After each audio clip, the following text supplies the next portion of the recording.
اعوذ باللہ من الشیطان الرجیم، بسم اللہ الرحمن الرحیم۔ اب وہ آیت آ رہی ہے کہ یہ رسول کس لیے بھیجے گئے؟ رسلا مبشرین و منذرین، یہ رسول بھیجے گئے بشارت دینے والے بنا کر اور خبردار کرنے والے بنا کر، لئلا یکون للناس علی اللہ حجۃ بعد الرسل، تاکہ نہ رہ جائے لوگوں کے حق میں، للناس لام نوٹ کیجئے، علی اللہ اللہ کے مقابلے میں کوئی حجت کوئی دلیل رسولوں کے آنے کے بعد، وکان اللہ عزیزا حکیما، اور اللہ تعالیٰ زبردست ہے لیکن ساتھ ہی حکمت والا ہے۔ اب اس کو سمجھیے کہ جب ہم یہ کہتے ہیں کہ قیامت کے دن اللہ تعالیٰ حساب لے گا اور امتحان ہوگا، امتحان سے پھر نتائج نکلیں گے ہمارے کہ کون پاس ہوا کون فیل ہوا، لیکن امتحان لیا جاتا ہے کچھ پڑھا کر، کیا پڑھایا ہمیں؟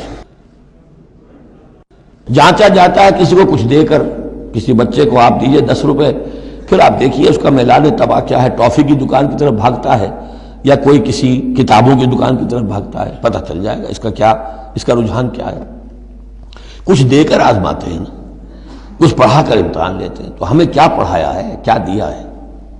اس میں ہے جو قرآن مجید کا بنیادی فلسفہ ہے کہ اللہ تعالیٰ نے انسان کو سمع، بصر، عقل، 3 بڑی چیزیں دی، پھر اللہ تعالیٰ نے انسان کے اندر روح ودیت کی اور نفس انسانی میں خیر اور شر کا علم ودیت کر دیا ہے۔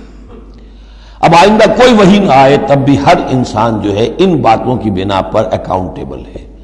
ہم نے تمہارے اندر تمیز رکھ دی تھی، یہ نیکی ہے یہ بدی ہے، تم بدی کی طرف کیوں گئے؟ تو گویا کہ کوئی نبی نہ آتا، کوئی کتاب نہ آتی، کوئی رسول نہ آتا، تب بھی اللہ تعالیٰ کی طرف سے محاسبہ ناحق نہیں تھا، اس لیے کہ وہ بنیادی چیزیں اللہ تعالیٰ دے چکا ہے۔ البتہ اتمام حجت کرتا ہے اللہ۔ اب یہ نوٹ کیجئے، حجت کیا ہے؟ حجت تو عقل ہے جو اللہ کو نے ہمیں دے رکھی ہے۔ ان السمع والبصر والفؤاد کل اولئک کان عنہ مسئولا، اس کی بنیاد پر مسئولیت ہے۔ اور یہ کہ نفس ونفس وما سواها فالہمها فجورها وتقواها، اس کے اندر نیکی اور بدی کی تمیز ودیت کر دی ہے، پھر تمہیں روح پھونکی ہے۔ ان سب چیزوں کی بنا پر تم اکاؤنٹیبل ہو، کوئی نبی آتا یا نہ آتا، یہ حجت اللہ کی تم پر قائم ہے۔ لیکن پھر بھی اللہ اتمام حجت کرنے کے لیے یہ اضافی شے ہے کہ اللہ نے تم ہی میں سے کچھ لوگوں کو چنا جو بڑے ہی اعلیٰ کردار کے لوگ تھے، تم جانتے تھے کہ یہ ہمارے ہاں کے بہترین لوگ ہیں، ان کے دامن کردار پر کوئی داغ دھبا نہیں ہے، ان کی سیرت و اخلاق تمہارے سامنے تھی کھلی کتاب کے مانند، ان کے پاس ہم نے اپنی وحی بھیجی، اور پھر تمہیں یہ کرو یہ نہ کرو یہ بھی بتا دیا۔ ایگزامینیشن میڈ ایزی بھی ہو گیا تمہارے لیے، اس امتحان کو ہم نے اتنا آسان کر دیا تاکہ اب کسی کے پاس کوئی عذر باقی نہ رہ جائے، کوئی جو ہے یہ پلیڈ نہ کر سکے کہ میں تو اگنورنس کے پلیڈ کرے کہ میں تو اگنورنٹ تھا، مجھے معلوم نہیں تھا۔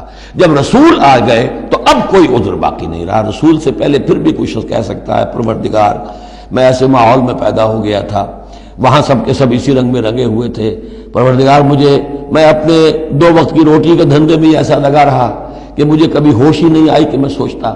لیکن جب رسول آ جاتے ہیں اور رسولوں کے آنے کے بعد حق مبرہن ہو جاتا ہے اور حق و باطل کے درمیان امتیاز بالکل واضح طور پر قائم ہو جاتا ہے، پھر کوئی عذر باقی نہیں رہتا، کوئی حجت پیش کرنے کے لیے لوگوں کے جانب سے اللہ کے سامنے اللہ کے محاسبے کے مقابلے میں باقی نہیں رہتی۔ تو یہ اتمام حجت ہے، اللہ کی طرف سے حجت کا اتمام۔ رسلا مبشرین، اور کر کیا سکتے ہیں رسول؟ نہ کسی کو زبردستی ہدایت پر لا سکتے ہیں، ظاہر بات ہے کسی کو گمراہ کرنا تو پیش نظر ہے ہی نہیں، لیکن کسی کو زبردستی ہدایت پہ نہیں لا سکتے۔